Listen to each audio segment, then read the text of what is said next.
ay goro dañata dokki muhammada nulaɗo allah sallllahu alayhi wa sallam ndo jibinami nde komi cukalel piddiguel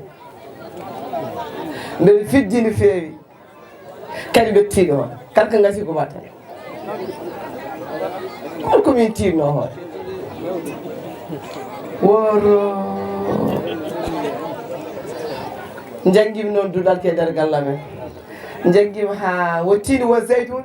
mawɗo mi jiidi baba suuti karwasa fi kamno ɗum e keeci jewgal no ñerƴi ummidi wi debbo fiitaki hande won fi a ɓaari mbimi ɓaari kay hande goggam sokkame nder suudu ha wiyetimi yaltani ndeysan yo Allah yurmo babam wi hoto waɗ Aissata Demba hoto waɗa o yimbimo ɓaari o warnam ɓiɗɗo o yiɗi ko helde ɓiyam o adde muɗum musiba o ɓaari hande i jangde jaam mbi wallay jangde jaam ndeysan nenam noon woni lembel o koddigal jooɗogal nawliki jooɗo omo hersu noon jewgal o jooɗi ha saaha goto tan o yi ɓiyam aɗa ɗoftam mbimi he joni o yi aɗa ɗoftama nene kanko wiyata kam e yummo wi adam bane aɗa ɗofta mini je ndeke yewto bonen poen o yehi tan haw addi kam e damar daaro tan o wi haalde gonga ɓuuri haalde fenade mino ko ɗon jiinomami e oɗo poubel koccima gaddimam to galle kono komi ƴewɗa haɗani e yamrore haɗani e tamande ko ɗo koccinomam a mawni a ƴoƴi a watti hakkille seeɗa eyyi mbeɗa yaa e duuɓi sappo e ɗiɗi noon eyyi o wimo accimam bo wima ala hoto waɗa noon nenoyam o wimo accimam ɗo yen ɓe damal o soni damal ngal soni ɓe uddit tan ndeysan ha jirabuji ɗi gaari ɓe pooɗima gullim noddim ha hande nenam jaabani so jaabimi ndiɗon jamde jaabimi naati gonimi e woyde gonimi ha feeram koni jooɗi balɗe ɗiɗi mo anda ko gonimi konngol ngol musmino i ha weeti subaka tan pindinami 5 heures du matin tottamo alwal mbiyami garɗa ɗo ko jangde mbimi ɓayde kay nenam jibide kam yiiɗa kam weddima kam wonta toon artude hankkadi jiɗɗon wadde foof mbaɗon o wi ɓayde ana wam duɗal galle mon a janggani a rutti kadi ana wam duɗal jaaja goto o mbaɗɗa e lacciri mum leydi gartuɗa joni kam ga won fe ndo natinde toon jim kaƴel siraji gandi ko toon woni gon foof gonga gonimi e fitade noon kono ndeysan ɗo wonno ceerno Dawoud inde Allah fijani no ɓe janggaɓe tut tan deeƴi hankkadi janggimo gartima mbattima artude hitande taw hankkadi toon hankkadi holli kam jeygol mbattima artude hitande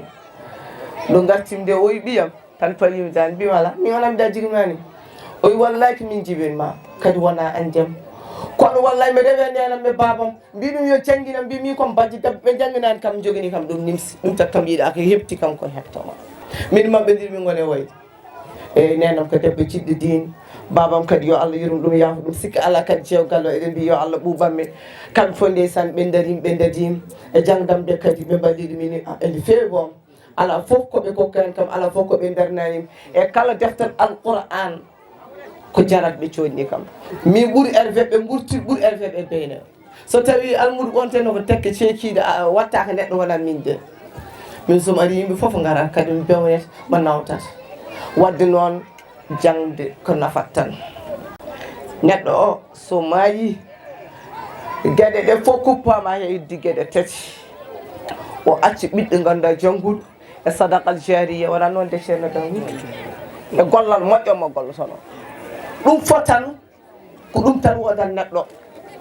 wiye ɗo fota waɗne sirki yo jangganede ka wiyeɗo ceerno Dawoud eni mbawi janggude kono affaire fecceteke moɓe de par ce que ko accani ɗon haydara nodda seednaɓe gara janggu ɓe janggi a totti seednaɓe haaliss kono jangguɓe kamɓe tan de peccade par ce que an a accani ɓiɗɗo jangguɗo e sadakal jariya o a waɗani ceerno Dawoud annamdi kam ndeysan ko ɓurɗa kam andude wonno no mbiɗen ni tan so tawi ceerno yamri almud muɗum tan waɗ jangde farlatan e gorko e debbo nelaɗo sallllahu alih w sallam wi ɗaɓɓe gandal hatta law kana fi sin hayso tawi ko sin ɗaɓɓe gandal wadde ko farilla ala kulli muslim wal muslimat eyyi juulowo noon mo alda e faati on juulmu sellani wona ɗum ɗo won namdal ɗiɗi ɓe ga on ala juul la salatu biduni qira'atu fatiha juul wodinani on mo ganduɗa gonɗo e juul o janggani fatiha ɗum ɗo wonno namdal ngal eyyo on jarama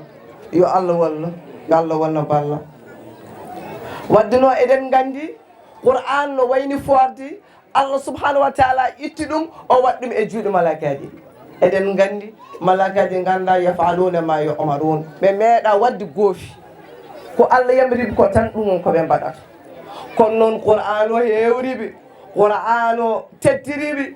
Allah itti ɗum e juuɗe makko waɗi ɗum ganda ke alwal mo ganduɗa winda noon tan ko neɗɗo ko hoddirata ko e ka dañal ko walla hatil mahduda Qur'an o watta ɗo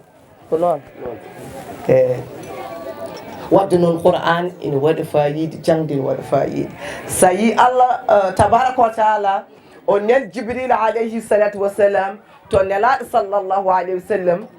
o wi yo ya o jangguinoye nelaɗo sallllahu alayhi wa sallam ndo Jibril ale nelaɗo sallllahu alayhi wa sallam o wi nelaɗo iqra ala ko noon o wi ko janggam mima anda ko janggam de o wi an nelaɗo janggu o wi mima anda ko janggami Jibril ɓitti nelaɗo sallllahu alih w sallam o wi iqra bismi rabbika janggo inde joom